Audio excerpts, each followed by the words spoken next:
Nous sommes en 1997. John Trainer, qui est alors âgé de 20 ans, rencontre Joanne Dennehy, 15 ans, dans un parc près de chez lui.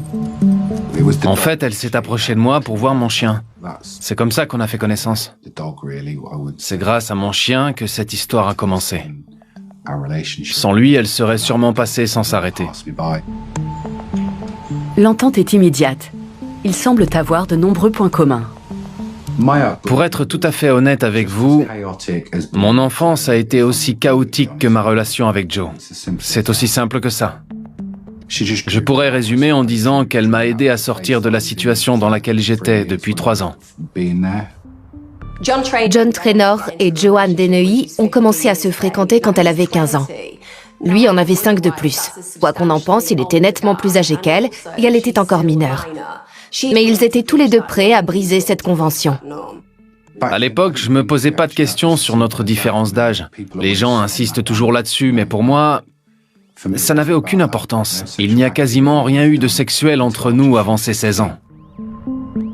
On peut se retrouver dans une relation avec quelqu'un comme Joanne Dennehy avant même de se rendre compte qu'on a pris cette décision.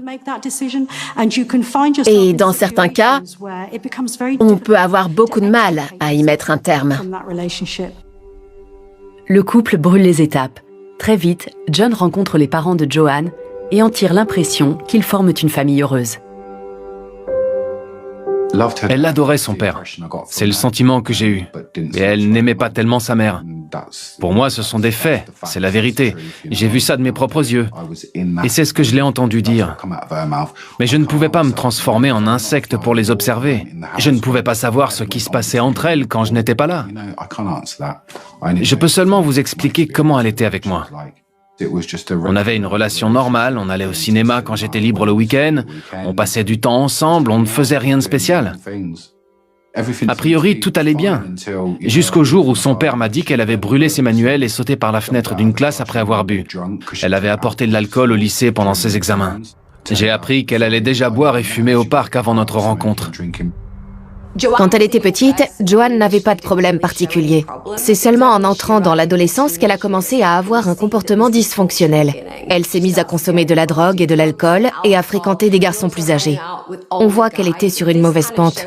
Ce sont les premiers signes de ce qui va se passer par la suite. Les deux jeunes gens doivent rapidement faire face à une première difficulté. Juste avant ses 16 ans, elle a dû quitter sa maison. Peut-être qu'elle n'avait pas respecté les règles fixées par ses parents. Elle est partie en disant qu'elle ne reviendrait pas. C'est sa mère qui l'a mise à la porte. Elle lui a dit de s'en aller. Et comme la mienne ne voulait pas l'accueillir, on a vécu dehors pendant environ 1 an. Qu'ils se retrouvent tous les deux à la rue, premièrement, ça montre qu'ils étaient naïfs et deuxièmement, incapables de se prendre en main. Il n'avait que 20 ans, il était encore très jeune. Et selon ce qu'il a laissé entendre, elle était plus dominante et résolue que lui. Toutes ces situations, c'est elle qui les a provoquées. Elle avait les moyens et les soutiens nécessaires pour s'en sortir, mais elle préférait cette vie-là. Je pense qu'elle se sentait plus heureuse dans ce monde moins structuré, où les gens n'hésitaient pas à enfreindre la loi. Et ça lui donnait aussi la possibilité de manipuler son entourage pour qu'il la suive dans cette voie. On ne savait pas où on dormirait le lendemain, si on aurait à manger, si on pourrait rester propre. Voilà comment c'était entre nous. Ça a commencé comme ça. On vivait chacun de son côté à Redbourn. On sortait ensemble. Tout d'un coup, on est devenu SDF. Et vous savez ce qui s'est passé par la suite. Au bout d'1 an, le couple trouve un logement social. Quand on est à la rue depuis 1 an, avoir un toit au-dessus de la tête, c'est comme un miracle. La première nuit, il n'y avait ni lit ni meuble, mais il y avait une porte qu'on pouvait fermer. On avait une clé, on pouvait mettre le chauffage, prendre un bain. Ce sont des petites choses qui rendent heureux. C'est une vie plus confortable. Peu de temps après, à seulement 17 ans, Joanne tombe enceinte du premier de leurs 2 enfants. Elle n'a pas bu ni fumé pendant ces 2 grossesses. Ça reste la meilleure chose qu'elle ait faite pour les filles depuis leur naissance. Quand elle donnait un coup de pied dans son ventre, elle m'appelait pour que je le sente et que je le voie. On achetait des affaires pour le bébé. Ça a été la même chose avec nos 2 filles. On avait hâte qu'elles naissent. Joanne avait des problèmes d'addiction et un mode de vie chaotique. Mais quand elle a appris qu'elle attendait un bébé, elle a arrêté de boire et de prendre de la drogue. Ça montre premièrement qu'elle avait la capacité d'affronter ses démons et deuxièmement qu'elle voulait dans une certaine mesure que son enfant soit en bonne santé. Quand ma fille est arrivée, tout a changé. Quand elle était enceinte, elle était très heureuse. Mais à partir du moment où elle a accouché, c'était tout le temps « Tiens, John, occupe-toi d'elle ». Joanne confie souvent ses enfants à son compagnon pour pouvoir de nouveau sombrer dans l'alcool et la drogue. On lui a diagnostiqué un trouble de la personnalité antisociale psychopathique. C'est une pathologie très grave. Les psychopathes ont beaucoup de mal à faire passer les autres avant eux, parce qu'ils considèrent que personne n'est plus important qu'eux-mêmes. Ça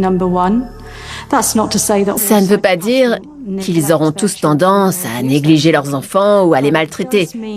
Mais en général, ils comptent moins à leurs yeux que leur propre personne. Et ça peut avoir certaines conséquences. Le deuxième parent doit parfois assumer l'essentiel de leur éducation. C'est lui qui doit leur donner de l'affection et prendre soin d'eux.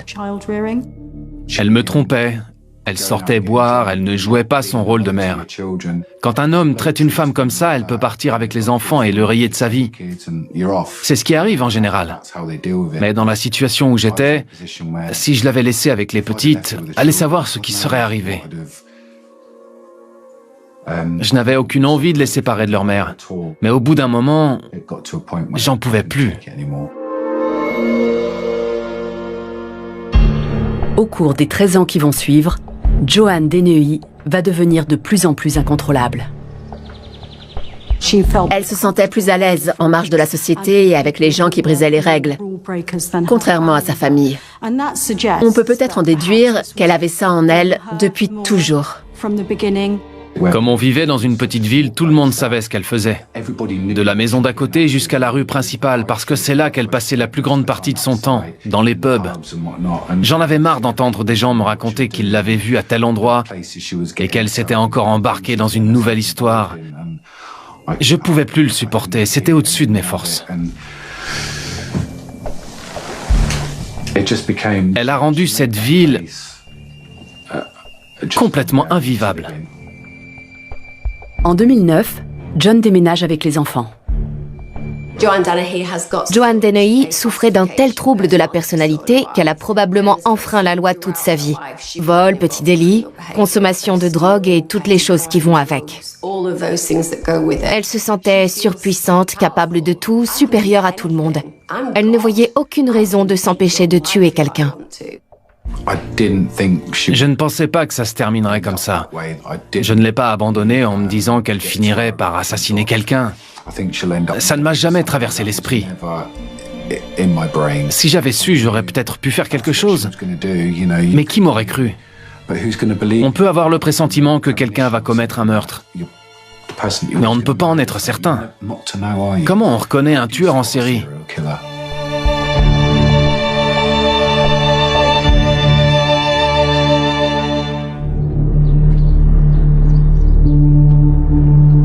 Le 19 mars 2013, Joanne Dennehy fait une première victime, Lukas Slabozewski, un homme qu'elle vient de rencontrer.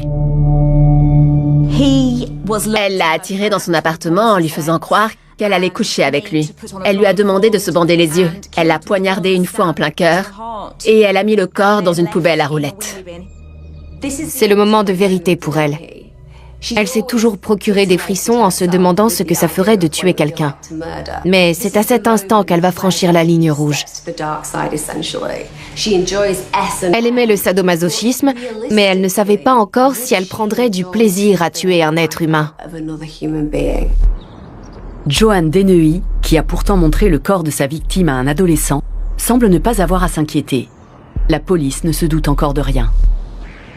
Imaginez la frustration qu'elle a dû ressentir.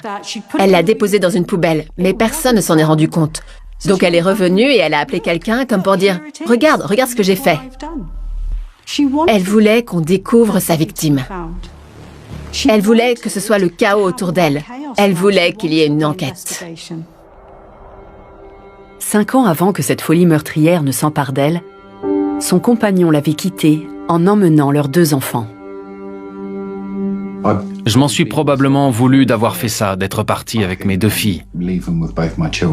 C'est peut-être l'une des raisons expliquant ce qu'il s'est passé ensuite. Je ne sais pas. Je voulais ce qu'il y a de mieux pour elle et pour moi. Donc j'ai pris la décision qui s'imposait. J'avais enduré tout ça pendant 10 ans. Ça m'avait suffi. Suite à cette décision, John découvre le quotidien d'un père célibataire. Je ne vais pas prétendre que ça a été une partie de plaisir, que ça a été très facile. Mais ça m'a plu. Je n'ai eu aucun gros problème à part avec leur mère. Je ne dirais pas que c'était dur. Non, j'étais très heureux. C'est vraiment comme ça que je l'ai vécu. Malgré leur séparation, il revoit parfois Joanne au cours des années suivantes. Il semblerait qu'ils aient eu une relation par intermittence pendant un certain temps. Elle revenait vers lui dès qu'elle n'avait plus de problème à régler, entre ses brefs séjours en prison. Selon John, elle venait en quelque sorte s'offrir une période de calme. Mais comme elle ne pouvait pas supporter cette vie, elle finissait toujours par s'en aller. Un jour, je suis tombé sur elle dans un parc alors que je ne l'avais pas vue depuis 3 mois. Elle portait des chaussures et un manteau d'homme. Elle sentait très mauvais. Elle était dans un sale état. Je n'avais qu'une seule envie, la sortir de là. Voilà ce que j'étais pour elle, une couverture de survie. Ça ne durait pas longtemps. Hein. Elle venait quand elle s'était mise dans une mauvaise passe. Elle m'utilisait pour avoir une soirée tranquille, prendre un bain et elle repartait. C'est par sa faute qu'elle se retrouvait dans toutes ces situations. Elle faisait ses propres choix, éventuellement sous l'influence de l'alcool et de la drogue. En 2013, quand elle tue pour la première fois, Joanne vit dans un appartement à Peterborough. Sa 2e victime sera son colocataire. Elle a très probablement assassiné John Chapman dans son sommeil, alors qu'il était complètement sans défense. On sait qu'il était alcoolique. Après son passage dans la marine, il avait malheureusement succombé à cette addiction. Elle s'est attaquée à un homme qui ne pouvait pas se défendre. Quand on l'a interrogée, elle a laissé entendre qu'elle l'avait tué parce qu'il avait refusé de sortir de la salle de bain, tandis qu'elle s'y trouvait. Ça signifie que pour elle, on pouvait donner 5 coups de couteau à une personne qui s'obstine à rester dans une salle de bain. Mais on ne pouvait pas profiter de sa vulnérabilité et la tuer dans son sommeil. C'est vous dire à quel point elle avait l'esprit tordu. Au lendemain du meurtre de John Chapman, Joanne Dennehy jette son dévolu sur Kevin Lee, le propriétaire de son appartement, un homme marié qui est aussi son amant. Comme il lui avait procuré un logement, elle lui rendait service en l'aidant à récupérer le loyer des locataires qui ne payaient pas à temps. Et il est devenu son ami, mais surtout par compassion. Elle lui a raconté qu'elle avait tué son père parce qu'il avait abusé d'elle, ce qui était faux, bien sûr. Elle lui a aussi dit qu'elle avait causé la mort d'un immigré, qu'elle avait écrasé une personne et qu'elle avait déclenché un incendie qui avait fait 2 victimes. Visiblement, le fait de se présenter comme une tueuse en série ne lui posait aucun problème. Quand on est mythomane, il est presque impossible de ne pas mentir. On ne peut pas dire la vérité. On ne sait plus différencier le mensonge de la réalité. On crée son monde au fur et à mesure. Donc, quand elle raconte des histoires sur son enfance, sur les mauvais traitements qu'elle aurait subis, c'est dans ce contexte-là. C'est ce qu'on peut attendre d'une personne telle que Joanne Dennehy. La jeune femme est de nature impulsive, mais elle sait toujours trouver des excuses. C'était la faute d'un tel, de ceci, de cela. Moi, je ne voyais pas les choses comme ça. Je pensais que c'était uniquement à cause de l'alcool. Tout ce que je voyais, c'est qu'elle buvait beaucoup.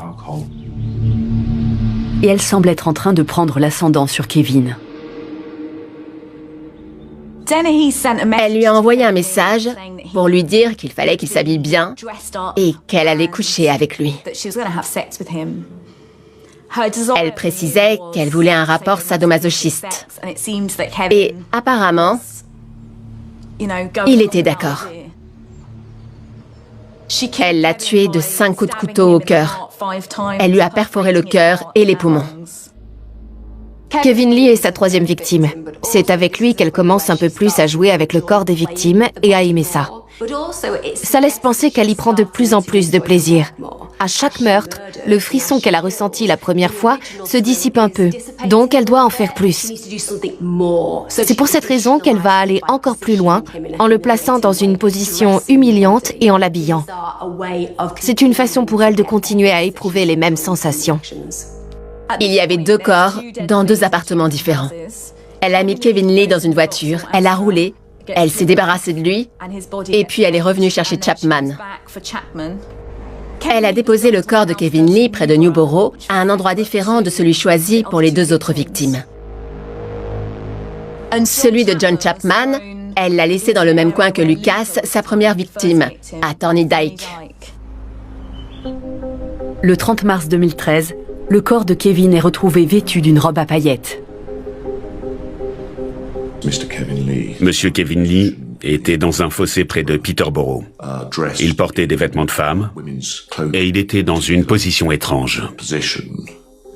De nombreuses personnes ont suggéré qu'il avait délibérément été placé comme ça, et probablement par mademoiselle Dennehy. Les corps de John Chapman et Lucas Zlabozewski seront découverts 4 jours plus tard. Après avoir tué 3 hommes en très peu de temps, elle est partie en cavale. Elle a pris de la drogue, bu de l'alcool et fui la police. Elle s'est amusée. Elle a pris du bon temps. Elle voulait sûrement fêter les 3 meurtres qu'elle avait commis de façon si cruelle. John Trainer va bientôt être mis au courant des crimes de son ex-compagne. La police m'a appelé et ils m'ont expliqué ce qui s'était passé. Je ne savais pas qu'il la recherchait depuis une semaine. 2 minutes plus tard, on frappe à ma porte et je vois une vingtaine de journalistes, avec des caméras. C'est comme ça que j'ai appris ce qu'elle avait fait.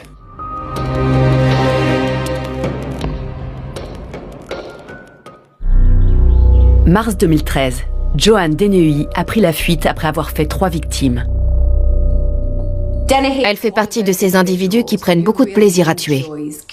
Si elle a choisi 3 hommes qui étaient proches d'elle, c'est avant tout parce que ça rend les choses plus faciles. Une personne qui vous connaît ne se méfie pas. Il est plus facile de s'isoler avec elle ou de la mettre dans une situation où elle sera vulnérable. Mais quand on a commis 3 assassinats, on sait que le temps presse. Et ses pulsions meurtrières devaient être de plus en plus fortes. Elle aimait tuer, parce que ça lui permettait de ressentir cette sensation de contrôle absolu et de destruction qui lui plaisait tellement. John Trainer a entretenu une relation avec Joanne pendant 10 ans, mais elle s'absentait souvent du foyer familial pendant de longues périodes. Partir travailler et ne revenir qu'1 an et demi plus tard, ce n'est pas quelque chose d'anodin.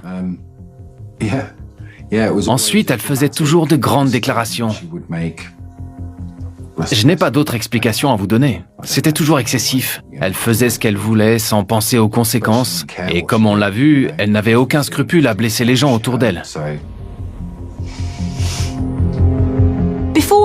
Avant de devenir une meurtrière, elle avait commis des délits mineurs. Elle était allée plusieurs fois en prison pour de petites infractions. Rien de trop sérieux.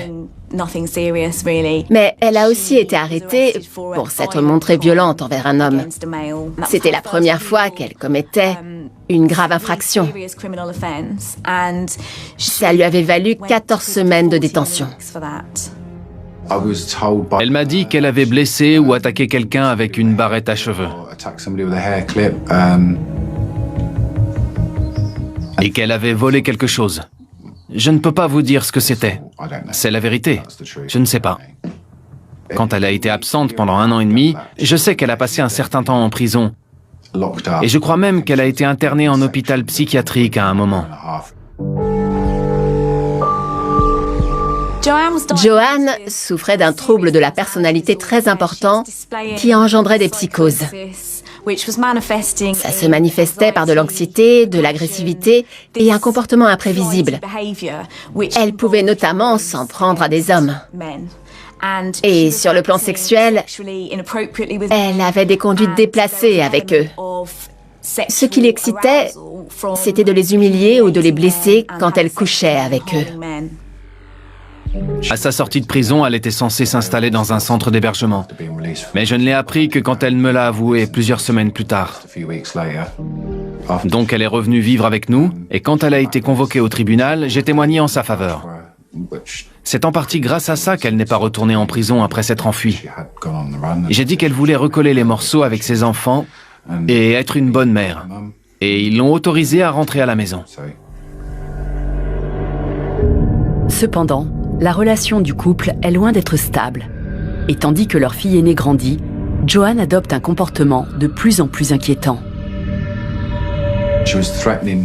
Elle menaçait mes amies femmes.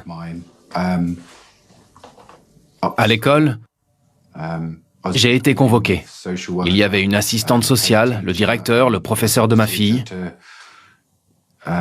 Ils m'ont dit qu'elle ne pouvait plus emmener ou venir chercher notre fille avec moi parce qu'elle était agressive avec les gens à qui je parlais. Voilà comment elle était. Il fallait qu'elle décide de tout. Elle pouvait faire ce qu'elle voulait, mais elle trouvait tous les moyens possibles de me contrôler.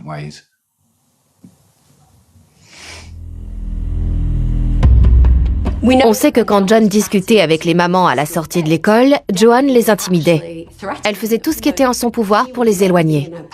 Il y avait 2 raisons à cela. Tout d'abord, elle voulait que John soit isolé, qu'il n'ait personne sur qui compter. Les violences conjugales touchent plutôt les gens qui sont seuls. Mais ça montre aussi qu'elle se méfiait des autres femmes. Elle imaginait qu'elles avaient le même fonctionnement psychologique que le sien. C'était une prédatrice. Elle voyait le monde à travers les yeux d'une prédatrice. C'est ce qu'on appelle le contrôle coercitif. Quand c'est mis en place par un psychopathe, on se retrouve doublement piégé. La plupart du temps, il était tout seul pour s'occuper de ses enfants. Et en plus, il devait supporter tout ce que Joanne Dennehy pouvait lui infliger. Elle faisait tout pour l'humilier. Mais elle n'était même pas capable de s'en rendre compte. De toute façon, ça ne l'aurait pas dérangée, parce qu'elle ne pensait qu'à elle. Et qu'elle voulait mener cette vie chaotique. Comme je vous le disais, la façon qu'elle avait de jouer avec ma fille aînée, c'était de jeter des cailloux sur des voitures ou de la pousser dans un fossé. Ce n'était pas une relation classique entre une mère et sa fille. En 2006, le couple a un 2e enfant. Mais cela ne suffira pas non plus à apaiser la fureur de Joanne. Elle arrivait avec des aiguilles qu'elle s'était plantées dans les bras. Ça la faisait saigner. Elle avait une mini-jupe en jean, elle s'était tailladé les jambes et là aussi il y avait du sang. Elle portait des bottes. C'est cette nuit-là qu'elle a pris un couteau et qu'elle l'a planté dans le sol. Mes enfants étaient couchés. Quand on se retrouve dans cette situation, on se dit « Mais qu'est-ce qui se passe ici ?» Elle prenait du plaisir à faire souffrir les autres. Je ne pense pas qu'elle s'automutilait parce qu'elle aimait la douleur. Ce qui était en jeu, c'était le contrôle et le manque de contrôle qu'on ressent au quotidien. Affirmer qu'elle se blessait parce qu'elle appréciait la douleur, ça me paraît trop simple. Je pense qu'elle aimait beaucoup plus faire mal aux autres. C'est ce soir-là que tout a basculé. C'est là que je me suis résolu à prendre les choses en main. Je me suis dit, je ne peux rien faire pour elle. Elle ne s'occupe pas de ses enfants. Je m'en vais. C'est à ce moment-là que j'ai pris la décision de la quitter dès le lendemain. Ça a été la goutte d'eau. Je suis parti. Suite à cet incident, John ne reverra plus jamais Joanne. Et ce n'est que 5 ans plus tard, et suite aux différents meurtres qu'elle a commis, qu'il aura à nouveau de ses nouvelles. On pourrait très facilement classer Joanne Dennehy parmi les tueurs en série, parce qu'elle a effectivement commis plusieurs assassinats. Après un meurtre, un tueur en série entre dans ce qu'on appelle une période de refroidissement. Quand la rage ou tout ce qui peut le pousser à éliminer quelqu'un s'accumule jusqu'au point d'ébullition, il finit par passer à l'acte. Mais ensuite, il redevient quasiment quelqu'un de normal. Ce n'est pas vraiment ce qui s'est passé dans ce cas précis. On a plutôt affaire à une tueuse à la chaîne. Ce sont des gens qui vont enchaîner les meurtres durant un certain laps de temps et qui ne se calment jamais. Ils sont constamment dans cet état émotionnel qui les incite à tuer.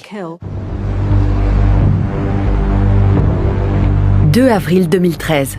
Afin d'échapper à la police du comté de Cambridge, Joanne Dennehy s'est rendue à Hereford, 200 km plus à l'ouest.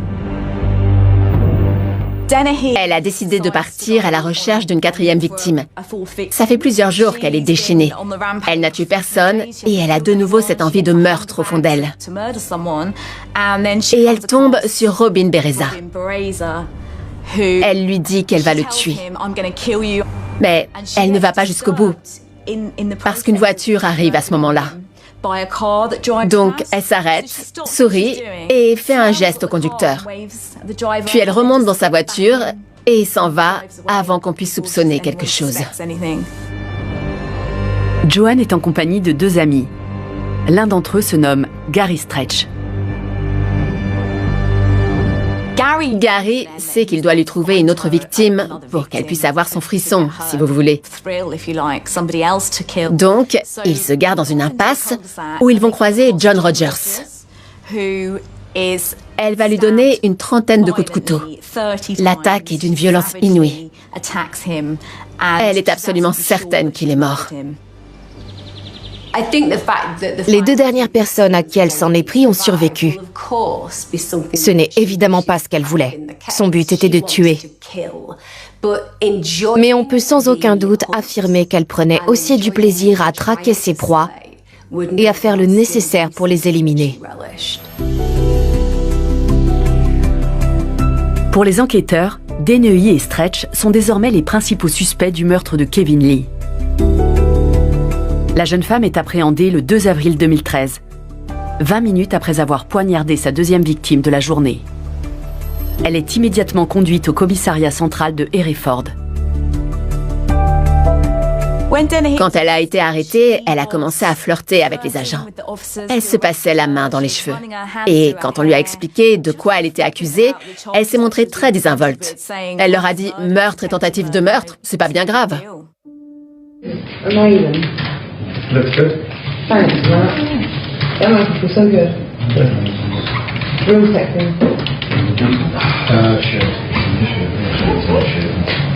It's not a t-shirt, it's a tent. Joanne, signature from you that we've got your property. Right, so what am I up for? Attempted murder and murder. You've been arrested on suspicion of attempted murder and murder. Could be worse. Quand elle s'est retrouvée au poste, elle n'a pas manifesté d'anxiété ou d'inquiétude. Elle n'avait aucun remords. Elle était extrêmement calme. On dirait presque qu'elle y prend du plaisir.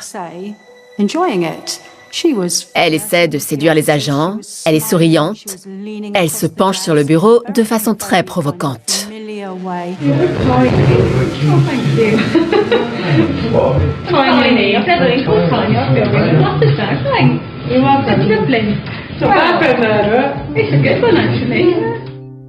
On rencontre rarement des gens comme Joanne Dennehy parce que c'est ce qu'on peut appeler une vraie psychopathe.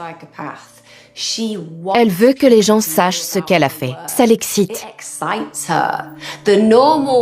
Là où quelqu'un comme vous et moi aurait peur ou se mettrait à paniquer, elle ressent des sensations agréables. C'est comme une drogue pour elle. Et c'est pour ça qu'elle adopte des comportements extrêmes. Tuer des personnes, fuir la police. Elle est incapable d'agir comme un être humain équilibré. Cette personne qui se tient debout face à la caméra et qui agit de cette façon, c'est vraiment elle. Dans cette vidéo, vous la voyez telle qu'elle était avec moi.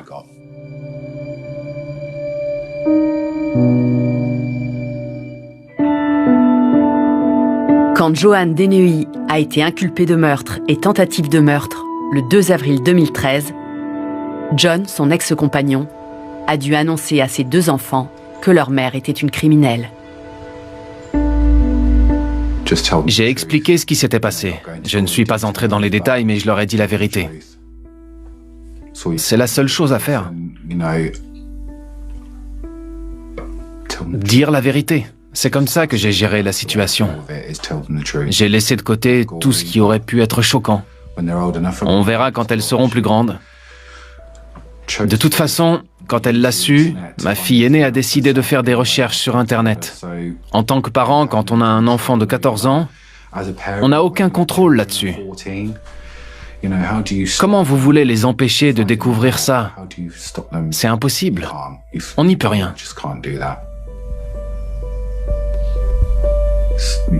Il faut toujours être honnête. On n'est pas du tout dans le cas d'une personne qui ment, qui est manipulatrice ou qui déforme la vérité pour nuire à la réputation de quelqu'un. Elle faisait ça pour elle. Ses enfants n'avaient pas besoin que leur père leur dise quoi que ce soit. Ce sont des archives publiques. Michael Proctor, l'un des avocats de Joanne Dennehy, a fait connaissance avec elle quelque temps avant le procès. Je faisais ce travail depuis un certain temps. J'avais l'habitude de traiter des affaires qui pouvaient susciter des émotions très fortes. Mais elle avait un comportement qui m'a fait penser pendant un instant qu'on m'avait fait entrer dans la mauvaise cellule, que ce n'était pas ma cliente. Elle avait une attitude très inhabituelle pour quelqu'un qui fait face à ce genre d'accusation. Elle m'a donné l'impression d'être détendue. Elle n'avait pas du tout l'air affectée de se retrouver dans cette situation. C'était très étrange. Elle n'a jamais pensé que ces meurtres resteraient impunis. Ce n'était pas vraiment son intention. Ce qu'elle voulait, c'était devenir célèbre, être reconnue en tant que tueuse en série, qu'on sache qu'elle n'avait peur de rien, qu'elle était forte et dominatrice. Elle a même montré les corps à certaines personnes. Vu de l'extérieur, ça peut donner l'impression de voir une comédie sur une scène de crime. Mais quand on veut devenir l'un des pires tueurs en série de l'histoire, on essaie d'attirer l'attention. Et c'est exactement ce qu'elle a réussi à faire. Je ne la pensais pas capable de tuer. Je savais qu'elle pouvait être agressive physiquement, se battre avec des gens, parce que c'est ce qu'elle faisait quand on était ensemble. Suite à leurs premiers entretiens, ses avocats sont persuadés qu'elle plaidera non coupable. Je me souviens qu'elle était assise, on lui parlait du procès, on lui expliquait comment ça allait se dérouler. Elle répondait à nos questions. Elle ne s'est jamais montrée violente envers nous. Elle a pris un stylo que j'avais sur moi. Quand on est face à une femme qui n'a rien à perdre, évidemment, il y a des choses qui vous passent par la tête. Je me suis dit qu'elle pourrait tenter tout ce qu'elle voulait. Ça n'aurait rien changé pour elle. J'avais le sentiment d'être dans une étrange situation. Et puis, elle a posé le stylo. Je l'ai lentement écarté d'elle et je me suis assuré qu'il n'était plus à sa portée. Le procès s'ouvre le 21 novembre. Joanne Dennehy doit répondre de 3 meurtres et 2 tentatives de meurtre. John et ses enfants sont plongés dans une véritable tempête médiatique. Ça a été difficile. Les 5 premières semaines, avec tout ce qui sortait, ça a été très dur. Mais uniquement vis-à-vis de mes enfants, parce qu'on s'était construit une vie loin de tout ça. Tout d'un coup, ça vous retombe dessus de façon spectaculaire. On est mis face à ce qu'elle a fait et c'est très lourd. Même maintenant, 5 ans plus tard, je ne pense pas avoir réussi à assimiler et intégrer tout ça. Mademoiselle Dennehy avait un comportement atypique. Elle était très détendue, désinvolte, bavarde. Elle plaisantait. On aurait pu croire qu'elle était en société, dans une situation beaucoup moins grave qu'elle ne l'était en réalité. Et ses avocats ne sont pas au bout de leur surprise. Lors de sa première apparition devant la cour d'assises de Londres, elle a plaidé coupable de tous les chefs d'accusation. L'avocat principal, Nigel Lickley, a déclaré à l'audience, afin que ce soit officiellement consigné, que ce n'était pas ce qui était prévu. On nous a d'ailleurs donné un instant pour que l'on puisse s'assurer que c'était bien ce qu'elle voulait. Durant le procès, on a entendu dire que Joanne Dennehy était une femme sadique et qu'elle prenait du plaisir à faire souffrir les autres. Elle voulait qu'on se souvienne d'elle, ça ne fait aucun doute. Avant de se mettre à tuer, elle aimait déjà que les gens aient peur d'elle. Elle avait pris goût à la violence et à la manipulation. En fin de compte, ce n'était que l'aboutissement de tout ce qui s'était développé en elle. À l'approche du verdict, Joanne ne manifeste toujours aucun remords. Je me souviens très bien de la note qu'elle m'a transmise. C'était très court. Voici ce qu'elle nous a demandé de dire en son nom. Je ne regrette pas ces meurtres. Mais je suis désolé pour les gens qui promenaient leurs chiens. Je n'aurais pas dû les attaquer. Ils ne méritaient pas ça. Joanne de Neuilly voulait qu'on la remarque. Si elle a dit au juge qu'elle n'avait aucun remords, c'est premièrement parce que c'était globalement la vérité. Elle avait de graves troubles de la personnalité. Et deuxièmement, parce qu'elle adorait provoquer. Elle aimait exister dans le regard des autres. Elle n'était pas du genre à se faire toute petite. Le juge l'a qualifiée de tueuse en série cruelle, calculatrice, égoïste et manipulatrice.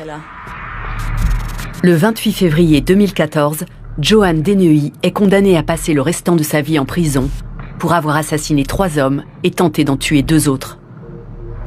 Elle est restée calme à l'énoncé de la sentence. On a eu recours à la perpétuité incompressible, ce qui est très rare au Royaume-Uni. Quand un juge prend cette décision, ça signifie que la personne en question n'aura plus jamais la possibilité de retrouver la liberté. Et il le fait pour une seule raison, parce qu'il estime que cet individu ne peut être ni soigné, ni réhabilité, et qu'il constituera toujours une menace pour les citoyens de son pays. C'est l'une des 3 femmes à avoir été condamnée à rester en prison jusqu'à leur mort. Ça montre à quel point elle est dangereuse. Il y a eu Myra Hindley, Rose West et maintenant Joanne de Neuilly. Quand on représente une personne, bien souvent, les gens qui la connaissent viennent la soutenir. Ses parents, ses enfants, sa famille, ses amis. Je n'ai pas de souvenir qu'un membre de la famille de Joanne de Neuilly se soit manifesté ou se soit présenté à nous. John a eu 2 filles avec Joanne, mais il n'a pas envisagé un seul instant d'assister au procès. Je ne lui donnerais même pas l'heure. Je ne lui tendrais même pas la main si elle était en train de se noyer. Pas après ce qu'elle a fait. John Trainor et ses filles sont des victimes dans cette histoire. La vérité, c'est que ces 2 enfants ont été privés de la possibilité d'avoir une mère aimante et compatissante. Et en ce qui le concerne, ça doit être terrible d'aller se coucher tous les soirs en pensant qu'on a fondé une famille avec une tueuse en série. D'autant plus qu'il y a aussi l'attachement qu'il peut ressentir, la stigmatisation et l'inquiétude des gens qui se demandent si les enfants ont hérité de ce profil. Ça doit être un calvaire. Cette femme a donné naissance à 2 enfants, mais elle ne voulait pas être leur mère. J'avais beau réfléchir, je ne m'en rendais pas compte. J'ai supporté tout ce qu'elle m'a fait endurer parce que je pensais agir comme il le fallait pour une mère et ses filles. J'ai l'impression que la justice ne fonctionne pas dans ce pays. Elle ne devrait pas avoir le droit de vivre.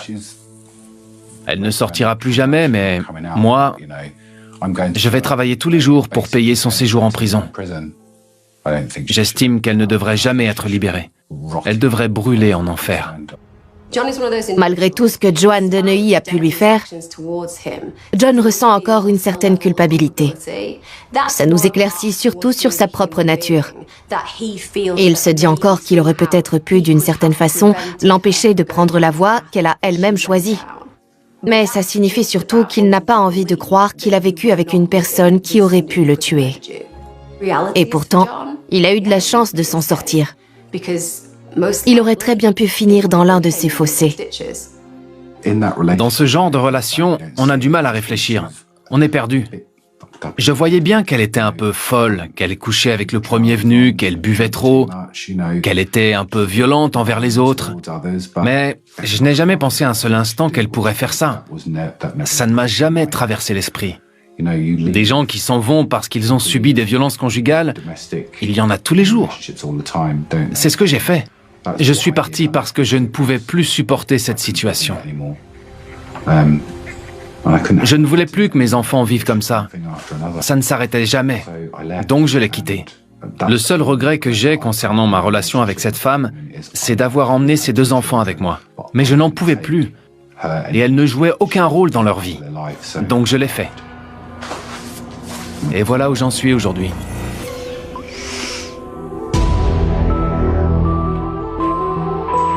Dans les années 70, Robert Maudsley a tué 4 hommes, dont 3 alors qu'il était déjà incarcéré.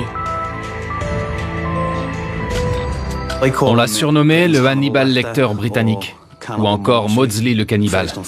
Mais avant tout, c'était mon oncle, le frère cadet de mon père. Il a été condamné à la réclusion à perpétuité pour meurtre. On l'a envoyé à l'hôpital psychiatrique de Broadmoor, où il a fait une nouvelle victime. Robert Maudsley a assassiné 4 hommes. Tous ces individus s'étaient rendus coupables d'abus sexuels. À ses yeux, ces meurtres avaient pour unique objectif de rétablir la justice. Il arrive que des individus passent à l'acte en se persuadant qu'ils ne sont pas des criminels, mais des héros. Robert Maudsley est considéré comme le détenu le plus dangereux de Grande-Bretagne. Il est à l'isolement total depuis 1979. Sa famille, on l'aime envers et contre tout. Peu importe ce qu'une personne a fait, c'est la famille. Il a fait ça pour se venger, tenter de prendre sa revanche sur son enfance malheureuse. Il faut appeler les choses par leur nom. Oui, c'est un tueur en série, mais c'est le seul condamné pour meurtre à avoir ensuite commis une série d'assassinats en prison.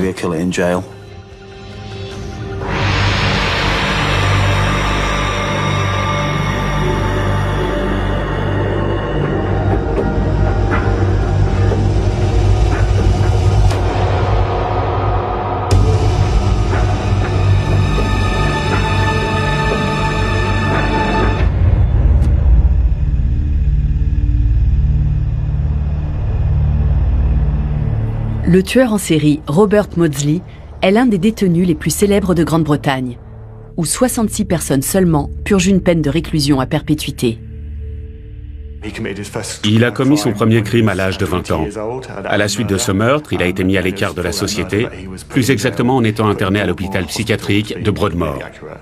C'est précisément pendant son séjour là-bas qu'il a entamé ce parcours meurtrier qui lui vaut aujourd'hui d'être considéré comme la pire menace en milieu carcéral dans le pays. Robert Maudsley a grandi dans la banlieue de Liverpool dans les années 60. La fratrie comptait 12 enfants. Dès son plus jeune âge, il a été placé dans un orphelinat avec ses 3 frères aînés et sa sœur. Gavin Maudsley est son neveu. Robert avait 6 mois et mon père environ 2 ans et demi. Apparemment, des voisins avaient contacté les services sociaux en accusant leurs parents de négligence. Puis on m'a raconté que 8 ou 9 ans plus tard, une famille s'est portée candidate pour adopter mon père. Mais avant de procéder à l'adoption, il fallait d'abord prévenir les parents biologiques et obtenir leur accord. À l'époque, mon père croyait qu'il était orphelin. Mes grands-parents se sont opposés à la procédure. Ils ont refusé l'éventualité qu'il soit adopté et les ont repris chez eux, alors qu'ils ne s'en étaient jamais occupés. Robert ne savait pas qu'il avait des parents. Il n'avait aucun souvenir d'eux, de leur visage. Les enfants pensaient être orphelins. Ça a dû être un véritable choc pour eux de devoir retourner auprès des parents abusifs à qui on les avait retirés. Ils sont rentrés chez eux, sous la garde de parfaits inconnus qui se sont mis à les battre et les envoyaient voler dans la rue. S'ils se faisaient attraper, ils prenaient des coups. Pour s'être fait prendre, pas pour avoir volé. Paul, le père de Gavin, lui a raconté que lui, Robert, sa sœur et leurs 2 frères s'entassaient dans la petite maison de leurs parents.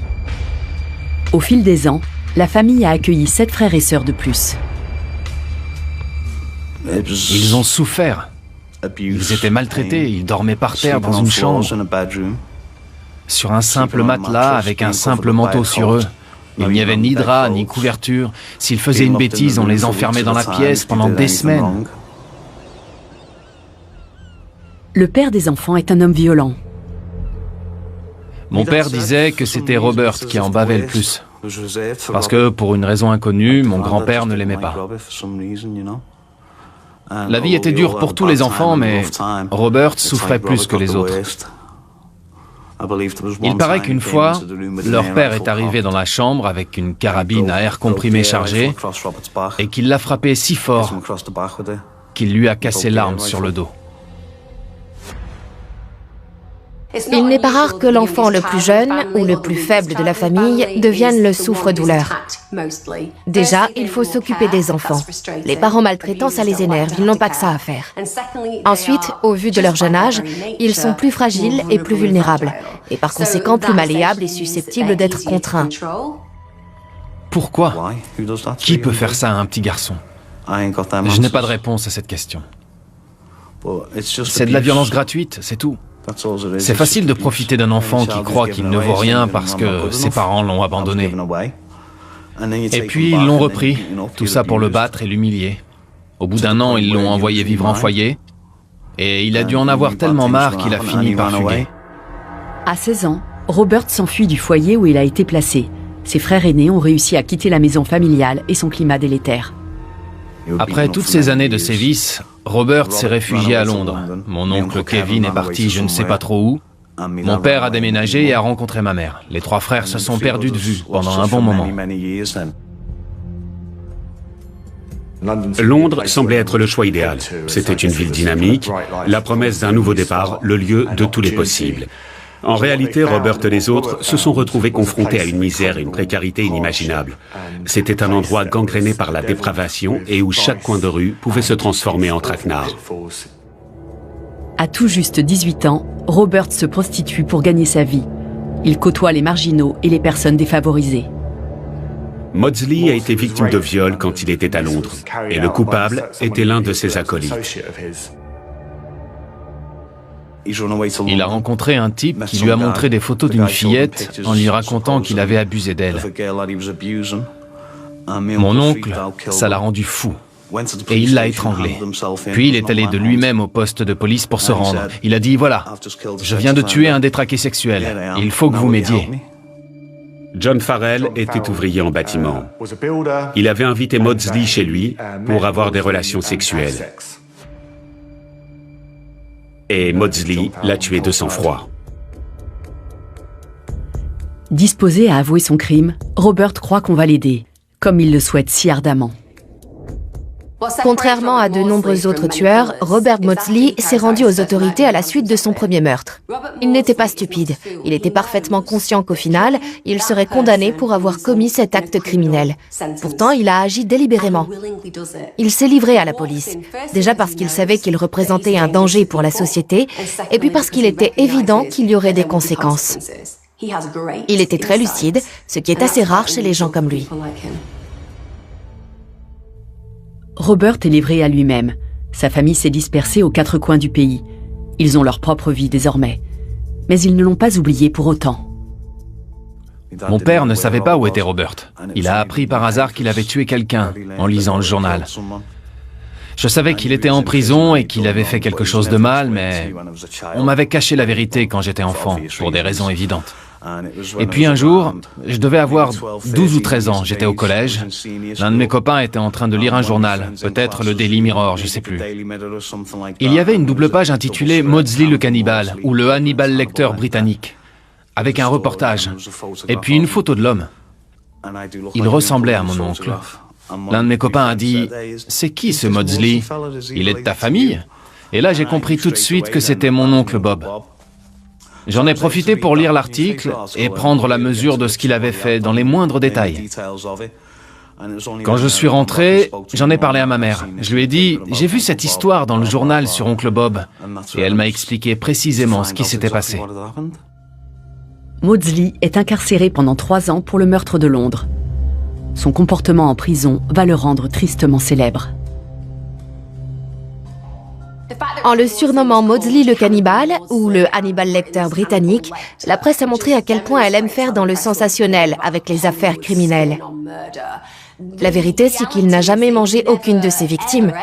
Effectivement, il les a assassinées de manière particulièrement barbare. Mais à aucun moment, il ne s'est livré au cannibalisme. C'est très important de préciser ce point, parce qu'en le traitant de cannibale, on le déshumanise encore davantage.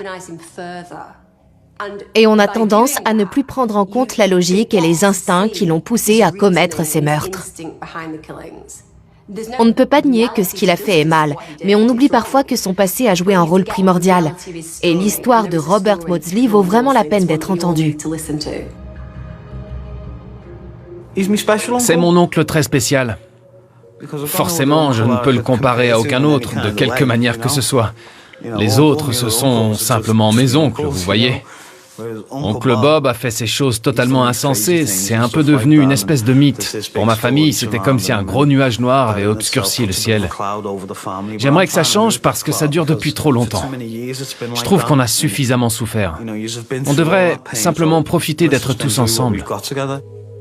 La grande majorité de ceux qui commettent des homicides en arrivent là parce que la vie les a rendus comme ça. Comme la plupart des autres meurtriers, on lui a appris à être violent, brutal. En bref, à tuer. C'est ce qu'il a vécu dans son enfance qui a forgé son caractère. Son père lui tapait dessus régulièrement. Comment pouvait-il savoir s'il allait s'arrêter? Il n'en savait rien. Mais s'il n'arrêtait pas, c'était la mort assurée pour Robert. Cet homme et cette femme qui n'étaient pas dignes d'être mères auraient dû tout faire pour le protéger. Au lieu de ça, ils se sont acharnés sur lui. Sa vie ne tenait qu'à un fil. Il était à la merci de ces maniaques. Toute cette rancœur accumulée était une bombe à retardement. Oncle Bob était quelqu'un d'extrêmement doué et intelligent. Mais il suffisait d'une fraction de seconde pour que ces démons prennent le dessus.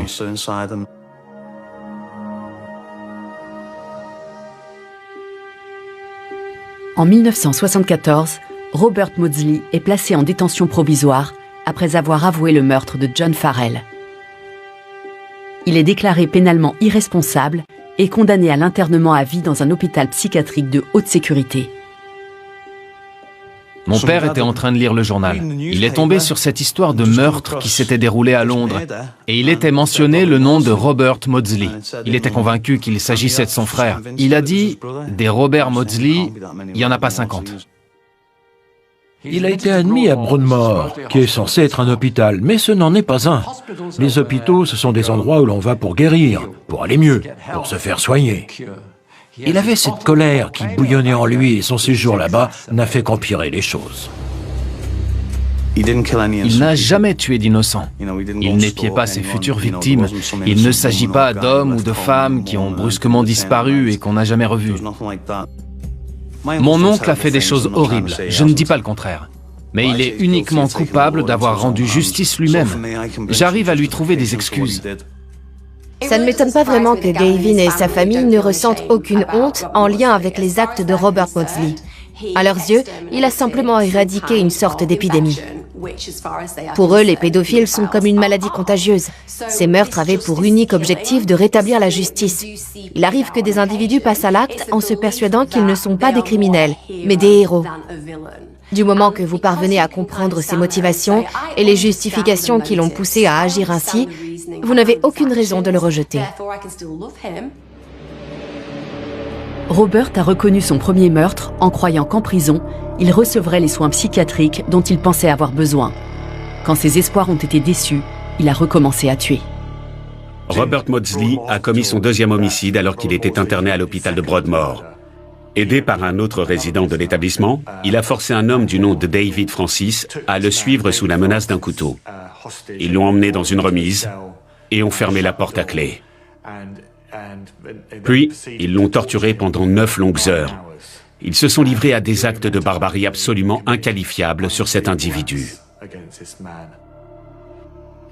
Mon oncle Bob a retenu cet homme prisonnier. Il s'est enfermé avec lui dans une pièce. Ça a duré plusieurs heures.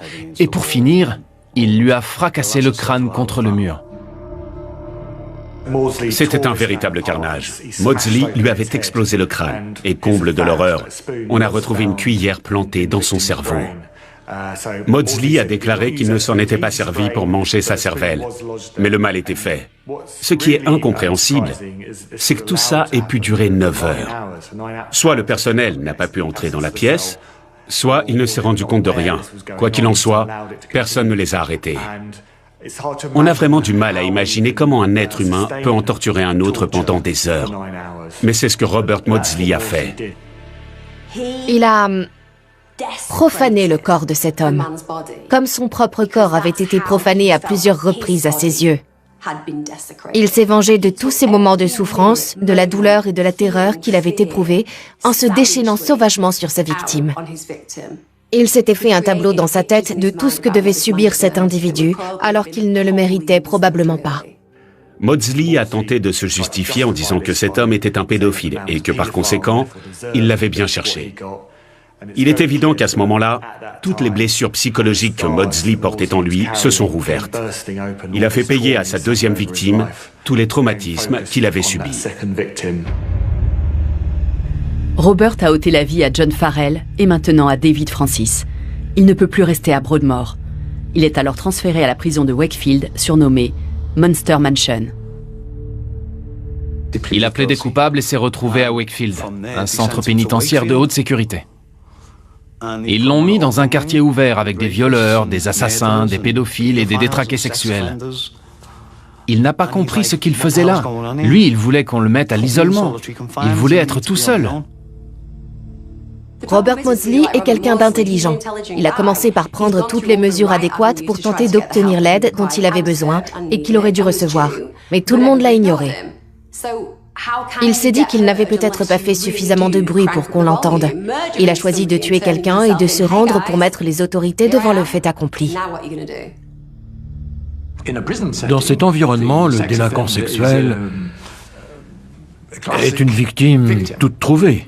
Quand Maudsley a entrepris de se venger, il a cherché un résident qui était déjà fortement stigmatisé par les autres sur le plan moral. En 1978, Robert repère ses 2 prochaines victimes, des détenus qu'il pense être des pédophiles. Il a passé beaucoup de temps à essayer d'attirer des prisonniers dans sa cellule. Par la suite, un certain nombre d'entre eux ont déclaré qu'ils avaient été tentés d'accepter, mais qu'ils avaient finalement refusé. Ils ont eu le bon réflexe. S'ils étaient entrés dans cette cellule, ils seraient morts. Mais au final, 2 hommes ont pris la mauvaise décision et l'ont payé de leur vie. On a entendu dire qu'il avait prévu de supprimer autant de personnes qu'il pouvait, une dizaine environ. Je ne sais pas combien précisément. En tout cas, il a réussi à en tuer 2 dans la même matinée. Il est entré dans le bureau des surveillants, a jeté un couteau encore ensanglanté sur la table et leur a dit « Il va vous en manquer 2 à l'appel ce soir ». Il a cassé la tête d'une cuillère en plastique pour en faire un outil pointu et il a enfoncé ce couteau improvisé dans l'oreille du malheureux, tellement loin que ça a touché le cerveau. Il l'a agrippé par les jambes et l'a fait voler contre le mur en lui fracassant le crâne au passage. Il a dissimulé le corps sous le lit, puis est parti à la recherche de sa prochaine victime. Son but était de tuer autant de délinquants sexuels que possible dans la prison. Pour autant que je sache, le 2e détenu qu'il a massacré n'était ni un délinquant sexuel ni un pédophile. Il était incarcéré pour avoir violé et assassiné sa femme. Quoi qu'on en dise, c'était quand même un criminel. Pour moi, ce n'était pas un innocent. Bref, mon oncle a ôté la vie à 2 personnes ce matin-là.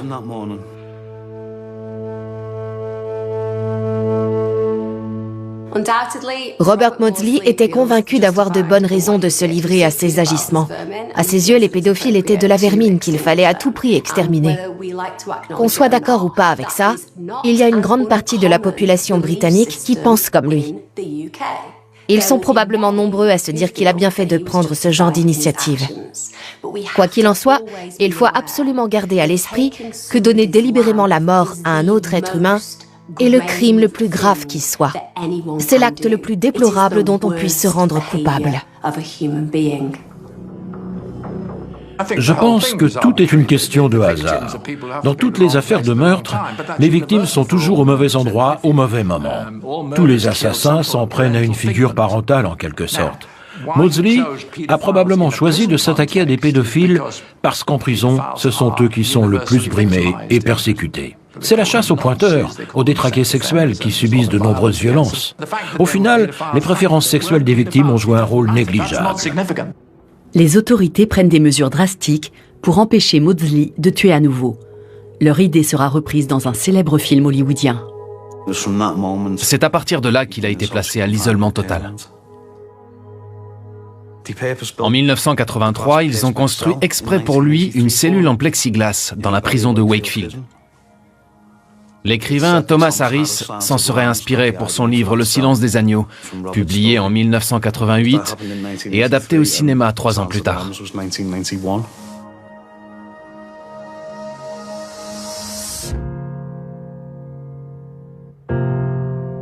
Gavin Maudsley a 12 ans quand il découvre pourquoi son oncle Robert a fini derrière les barreaux. Ce n'est pas tous les jours qu'on apprend que son oncle est un tueur en série qui a fait 4 victimes. C'est assez perturbant d'entendre une histoire pareille. Aujourd'hui encore, quand je raconte cette histoire à des gens pour la première fois, ils sont très choqués. Et c'est aussi ce que j'avais ressenti pour ma part. J'étais stupéfait et j'avais de la peine parce que ça mettait notre famille dans une position délicate. Tout d'un coup, notre univers familial s'était assombri et chacun d'entre nous faisait face comme il pouvait. La vérité crue est apparue à Gavin. Son oncle était surnommé le loup-garou de Wakefield et il avait tué des gens. Ça a été un choc immense, c'est certain. Mais en général, dans n'importe quelle famille, les parents veulent protéger leurs enfants. Et ceux de Gavin ont bien joué leur rôle. Comment fait-on pour engager une telle discussion? Comment peut-on dire à un petit garçon « Alors voilà, ton oncle a commis 4 meurtres ».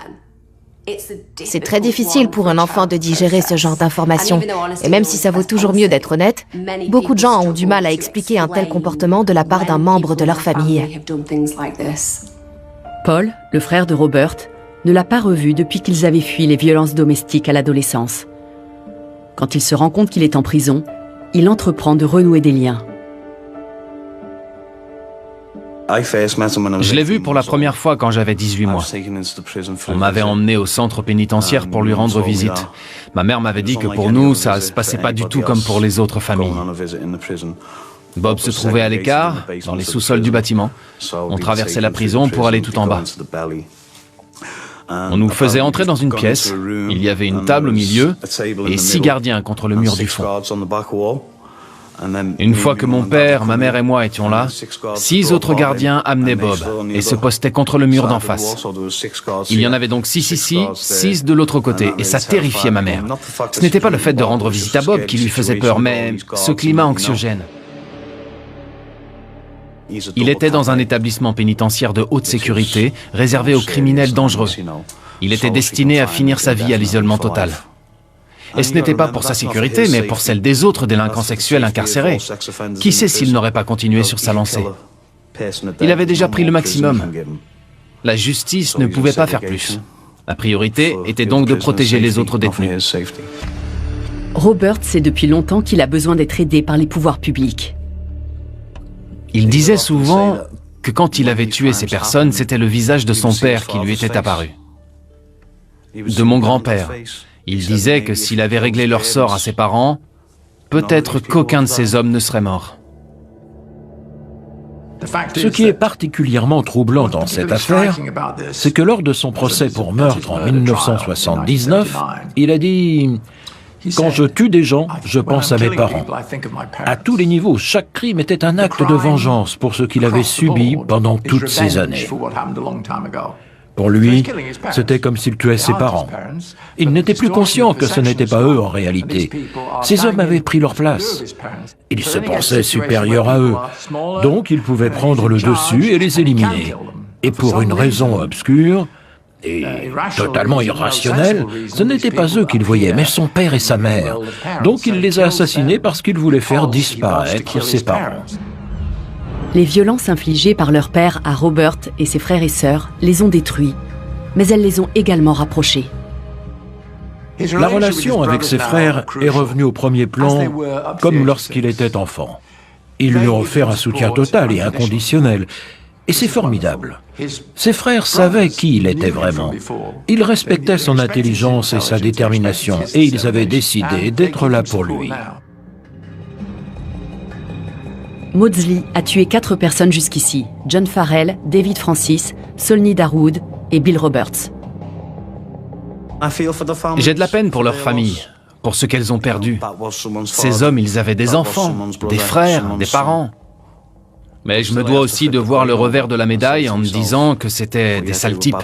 Il faut bien que je puisse justifier ces actes. Au vu du danger extrême qu'il représente, Maudsley est enfermé dans une cellule spéciale à Wakefield. Sa nouvelle cellule est en verre transparent. Elle mesure 5,50 m sur 4,40 m. Elle ressemble beaucoup à celle que l'on voit dans le film sur la vie d'Hannibal Lecter. Les conditions de détention de Maudsley sont étrangement identiques à celles de ce personnage. La cellule ne contient que le strict nécessaire. Il reste assis là toute la journée, tout comme le psychopathe dans le film. Il a un regard magnétique, très perçant, un teint très pâle et une tignasse de cheveux noirs rebelles. On pourrait dire qu'à tous les niveaux, il ressemble vraiment à un personnage typique de film d'horreur. Sa cellule a été fabriquée sur mesure. Ça n'a rien à voir avec ce qu'on trouve habituellement en milieu carcéral. Ce système a été mis en place pour tenter de mettre fin aux incidents répétés au sein de la prison de Wakefield. Le but était de permettre à Robert Maudsley de continuer à mener sa vie tout en garantissant la sécurité des surveillants pour éviter que l'un d'eux ne devienne sa 5e victime. La famille de Robert ne partage pas les inquiétudes du personnel pénitentiaire et lui rend visite chaque fois qu'elle en a l'occasion. Quand on va à Wakefield, on ne s'approche jamais des autres quartiers de la prison. D'abord, on traverse tous les couloirs du bâtiment. Ensuite, on passe devant la cour de promenade, puis on descend au sous-sol. Souvent, Charles Bronson m'apostrophe d'en haut. Le célèbre détenu se trouve également dans cette aile. Ils mettent Bob dans une cellule et nous on va dans une autre à côté, où l'on peut s'asseoir sur un canapé. Habituellement, on peut fermer la porte parce qu'il y a un gardien devant. Il m'a rencontré quand j'avais 18 mois. Mon premier prénom, c'est Robert. Si quelqu'un a le droit de le voir, c'est moi.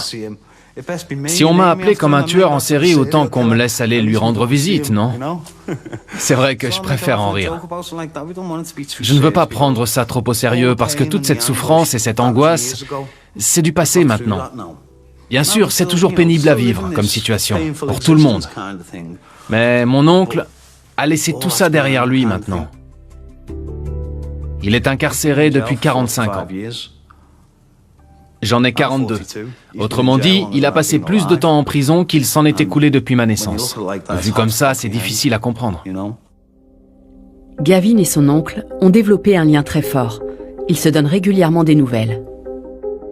Il aime beaucoup m'écrire. Il me raconte ce qu'il a regardé à la télé, me recommande certains programmes dont il a vu la bande-annonce, me demande si j'ai vu tel ou tel film. Je lui indique les dates de diffusion des courses de Formule 1, mais ce qu'il préfère, ce sont les documentaires animaliers, comme ceux d'Attenborough. Les lettres de Robert Maudsley sont très intéressantes. Elles permettent de mieux cerner son caractère, sa personnalité.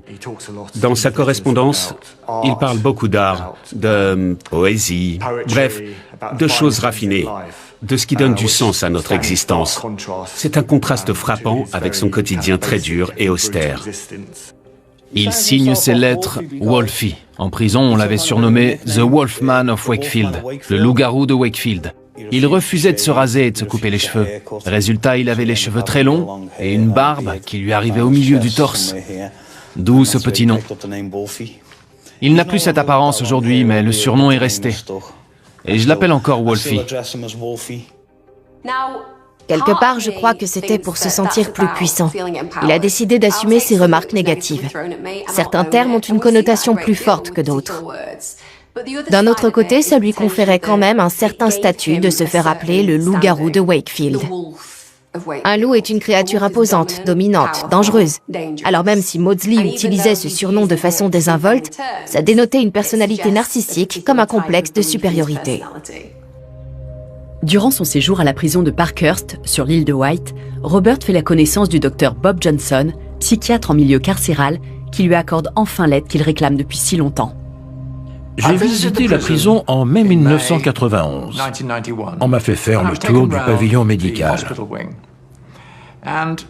Après m'avoir montré l'essentiel, ils ont ouvert la porte principale d'une cellule. Il y avait une porte grillagée juste derrière.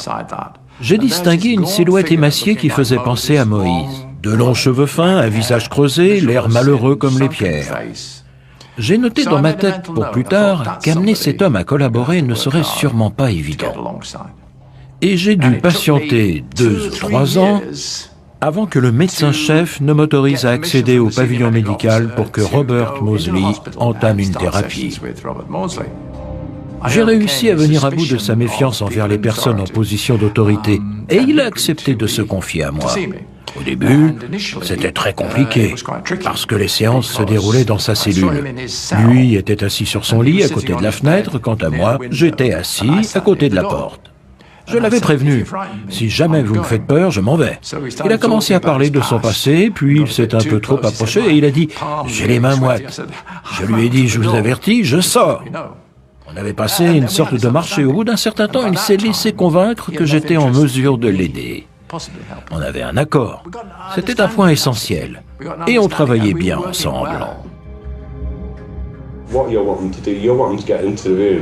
And feel the emotions of the child, but we realised there's certain hazards to actually doing that. But how do we still get in there?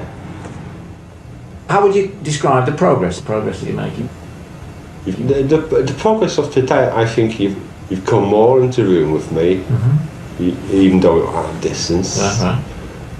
I'm able to talk about things, a lot more things today than I was able to, say, 6 or 9 months ago. Les séances de Robert avec le Dr Johnson durent seulement 3 ans. We see the thing, Bob, and well, I say I know in the past when I've tried to sort of face these things. What's the thing? You know, I'm just capable of doing anything, Bob, as the adult here. And that's what I've got to be cautious of, you know. Absolutely right. You're keeping the speed on these things, right? All I'm doing is saying this is where we're going to move in due course. I think what I've been doing, I'm effectively putting in pieces. Right. But I have to make sure the pieces fit. Well, they will eventually. That's right. Yes, you do. You have to piece them together. Yeah. And I think that's come on fairly well. I do. I think you're doing brilliant. I mean, you know. À partir de là, il ne peut compter que sur sa famille. Je garderai ces lettres toute ma vie. Pour moi, c'est comme une preuve que j'aime vraiment mon oncle Bob. Vous comprenez? Qu'il n'est pas simplement le monstre que décrivaient tous les journaux. Ce sont les propres mots de Robert Moseley. Et il me raconte une toute autre histoire. J'ai découvert une personne totalement différente du portrait qu'en avait fait la presse à sensation. Franchement, c'est le jour et la nuit. C'est pour ça que ces lettres auront toujours une place à part dans mon cœur. Le reste du monde considère cet homme comme une abomination, mais grâce à elles, je sais que ce n'est pas vrai. Elles le rendent plus humain à mes yeux. Voilà à quoi elles servent. Robert mentionne souvent l'orphelinat dans lequel il a vécu avec ses frères avant qu'ils ne soient rendus à leurs parents. Plusieurs fois dans sa correspondance, Robert s'est remémoré les bons souvenirs qu'il avait de Nazareth House. J'ai ici l'une de ses lettres, dans laquelle il y a consacré un petit paragraphe. Je vous lis le passage. « Tu as raison, Gavin. On essaie de passer de bons moments quand on est réunis, nous, les 3 mousquetaires. Comme dans les années 50, quand on était tous ensemble à Nazareth House, à Crosby. Au moins là-bas, personne ne pouvait nous faire de mal.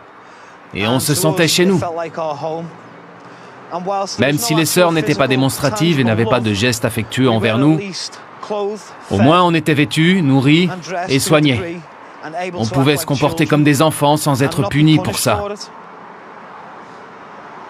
Il a été heureux dans cet orphelinat. C'est drôle que Kevin, Paul et Robert Moseley se soient baptisés les 3 mousquetaires. Les vrais étaient de bons samaritains. Ils étaient toujours là au bon moment. Ils étaient épris de justice. Je suis convaincue que les 3 frères ont choisi ce surnom pour encore une fois se désolidariser de l'horreur et se voir comme des gens qui comprenaient pourquoi Robert avait commis ces crimes. Nazareth House a été le dernier endroit où l'on a été heureux tous ensemble. La lettre se termine comme ça. C'est réconfortant de savoir que leur vie a été plus douce quand ils étaient ici. C'est touchant. C'est sympa aussi de pouvoir visiter le lieu où il a vécu tous ces bons moments. Je suis content d'être venu.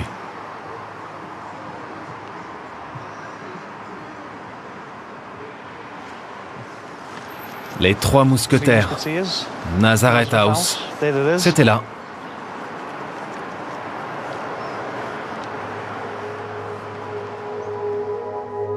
À chaque fois qu'il a tué l'un de ces hommes, c'était uniquement des actes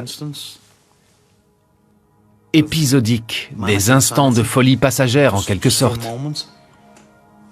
Ce n'est pas lui, ce n'est pas le gars qu'on regarde vivre toute la journée à travers une paroi en verre. C'est simplement un pétage de plomb qui s'est produit à un moment précis.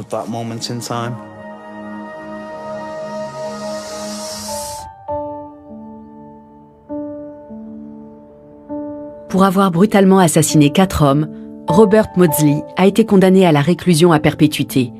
Mais cela a également eu des conséquences inattendues sur ses relations avec sa famille. Le fait que les 3 frères se soient retrouvés après toutes ces années, ça leur a permis de resserrer les liens. Ces 3-là ont besoin d'être en contact. Chacun de leur côté, ils n'arrivaient pas à avancer. Ils restaient prisonniers du passé. Maintenant qu'ils sont réunis, ils ont pu surmonter ça, ils peuvent se voir. Quand on leur rend visite, ils racontent toujours des histoires de quand ils étaient gamins. Au final, on aimerait tous ne voir que les bons côtés de ce qu'on aime. Ça fait partie de nos racines. C'est nécessaire pour avoir des relations apaisées. Imaginez que l'un de vos proches soit en prison. Si vous parvenez à comprendre comment il en est arrivé là, si vous sentez que la personne est intelligente, bienveillante, attentionnée, si ça se passe bien quand vous êtes avec elle, tout d'un coup, la noirceur disparaît. Vous ne voyez plus l'horreur, vous ne voyez plus le mal. Vous avez simplement en face de vous quelqu'un qui a tenté de réparer l'injustice qu'il a subie, mais qui s'y est mal pris et qui a été puni pour ça. J'aime la situation aujourd'hui. On les appelle les Trois Mousquetaires, mon père, Kevin et mon oncle Bob, parce qu'ils sont enfin réunis. Du coup, je me suis surnommé D'Artagnan. Moi aussi, je suis entré dans l'arène. Ils s'entendent très bien tous les 3. Si vous rencontriez Robert, vous auriez du mal à croire qu'il s'agit de l'homme qui a provoqué ce déchaînement médiatique. Il est tellement drôle, il a beaucoup d'humour. Robert Maudsley est le plus ancien détenu de Grande-Bretagne placé à l'isolement total. Some similarities in terms of the same prison bottom, in terms of being placed in strong boxes, cages. It's so much like a room, so much like a cupboard. You know, and don't forget, there are times when don't forget they strip me naked, just like my father used to strip naked. There's so many similarities in terms of shoving food and just falling on the floor. C'est une sentence totalement inhumaine. Il est connu pour être l'individu le plus dangereux de la prison, mais ce n'est pas vrai. C'est impossible.